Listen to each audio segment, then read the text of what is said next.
2 Tawarik pasal 36 ayat 1-4. Raja Yoahas.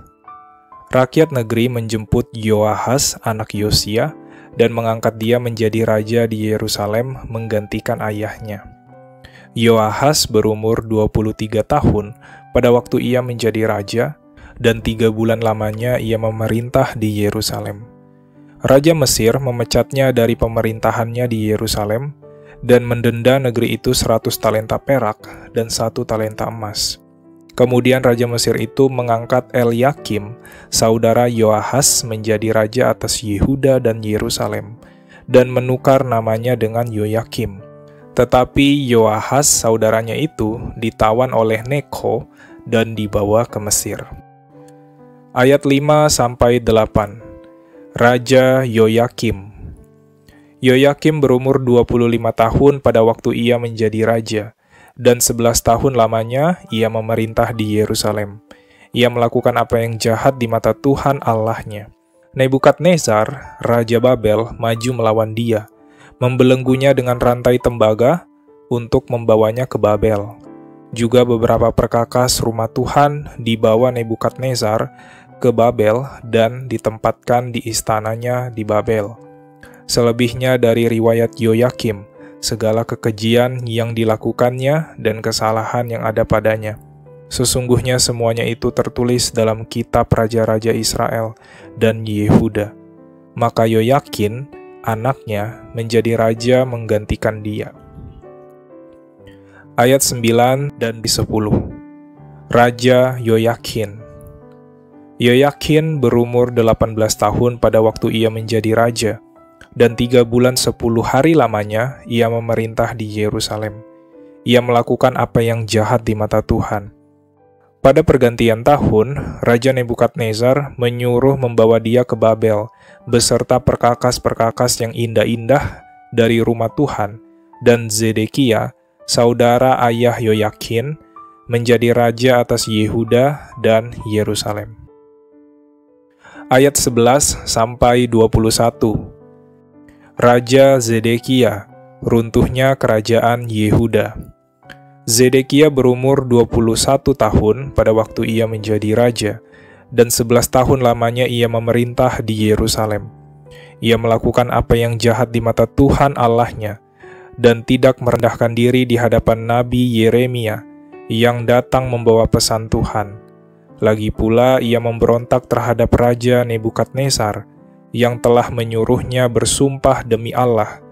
Ia menegarkan tengkuknya dan mengeraskan hatinya dan tidak berbalik kepada Tuhan Allah Israel.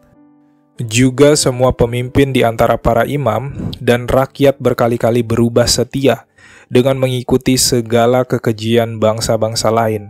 Rumah yang dikuduskan Tuhan di Yerusalem itu dinajiskan mereka. Namun Tuhan Allah nenek moyang mereka berulang-ulang mengirim pesan melalui utusan-utusannya, karena ia sayang kepada umatnya dan tempat kediamannya. Tetapi mereka mengolok-olok utusan-utusan Allah itu, menghina segala firman-Nya dan mengejek nabi-nabinya.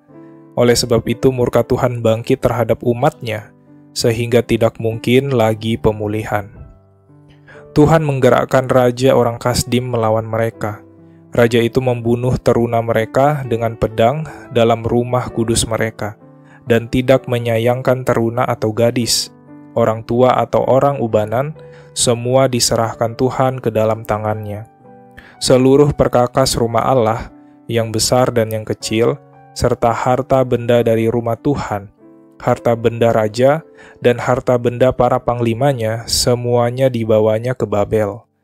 Mereka membakar rumah Allah, merobohkan tembok Yerusalem, dan membakar segala puri dalam kota itu dengan api, sehingga musnahlah segala perabotannya yang indah-indah. Mereka yang masih tinggal dan yang luput dari pedang diangkutnya ke Babel, dan mereka menjadi budaknya dan budak anak-anaknya, sampai kerajaan Persia berkuasa.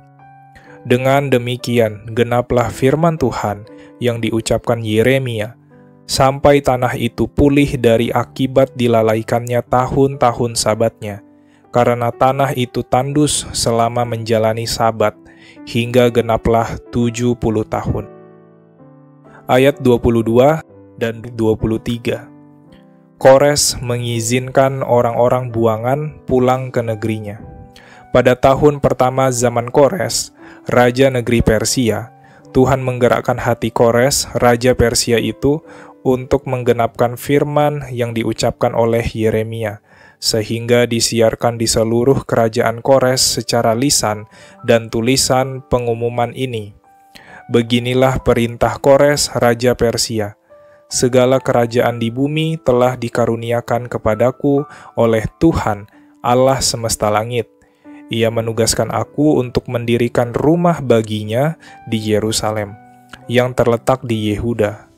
Siapa di antara kamu termasuk umatnya, Tuhan Allahnya, menyertainya dan biarlah ia berangkat pulang.